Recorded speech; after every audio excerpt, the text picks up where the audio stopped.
Hello, I'm Dr. Bruce Randolph, Health Officer with the Shelby County Health Department. As you may know, the coronavirus spreads through the air you breathe. What we call the 3 C's make the chance of giving or getting the disease worse. 1. Crowded places. 2. Close contacts. And 3. Confined spaces. When you have all 3, as you often do in prison settings, the risk of catching COVID goes up. This is why it should be no surprise that folk in prison are 5.5 times more likely to catch COVID than those who are outside. In short, I'm here because this disease is serious and you may be at risk if you have not received the vaccine. The good news is that the disease is completely preventable by taking the vaccine. I'm hoping today to convince you to sign up and to protect yourself and others and to answer any questions that you may have. So, are you vaccinated? No, sir. No? Okay. Why? Because, I had COVID before. My body fought it out just fine. One fundamental question is, hey, if I've had it, why should I get a vaccine again? I mean, I'm already protected. The truth of the matter, you do have some antibodies, and you are protected. So that's why we are encouraging people, even though you've been infected and recovered, get the vaccine.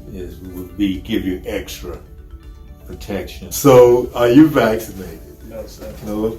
I want to know how my body will react to it if I take it. And yes, there's been side effects, but if you divide the number of people who've had some side effects by the people who received it, this is a very safe and effective. Could I catch COVID from the vaccination?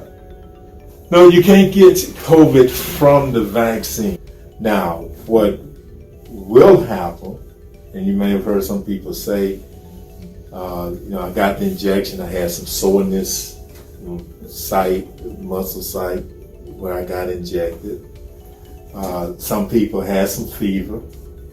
Some people had some chills. And usually those symptoms go away 2 days. So are you vaccinated?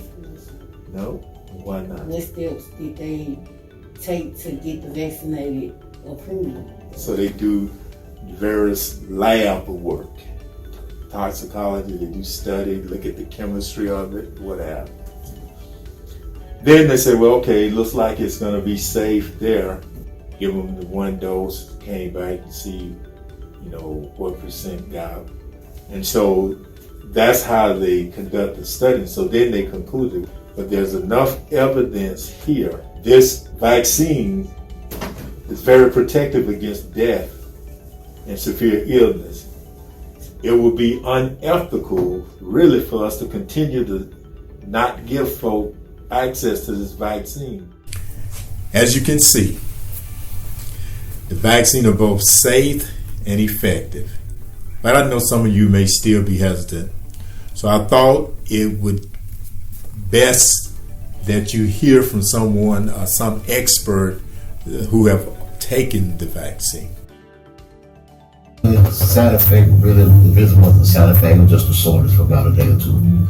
The first one I didn't. The second one that night for probably maybe 3 hours, just light flu type symptoms, and that was it. But the next morning it subsided. I just wanted to protect myself, and in the environment I'm in, I feel like there's no really safe way to social distance, and so I just basically wanted to be safe. To protect myself, fight it off, and protect myself, and protect myself from getting it from others, because I heard that it's an airborne disease. And for me, I looked out in my late 60s. I have preconditions and stuff health-wise. I have asthma, high blood pressure, so really it checked all the boxes for me. And then my thought, well, when I get out, I know I want to be protected, be around my family, so that was the only choice. Well, the concern was mainly for me and my safety, being where I'm incarcerated, not only for me, inmates as well, for my safety, and as far as when I get out, my family. I encourage everyone to get the vaccination shot because it'd rather be safe than sorry. I almost didn't survive. Most definitely. I mean, you know, it's not over. Being concerned as far as your loved ones, your grandkids, your kids, I believe this is a good reason to be vaccinated. So no, I think everybody should get their shots. And I encourage everyone to get vaccinated because it's deadly. It's not a joke. I explained at the start that because you are incarcerated, you are at more risk. And that is true. But you have the ability to change that by simply getting vaccinated. This shot is safe and effective. It will protect yourselves and those around you. I hope after watching this video you feel better, educated, and even empowered. But most of all, I hope you make the decision to get vaccinated.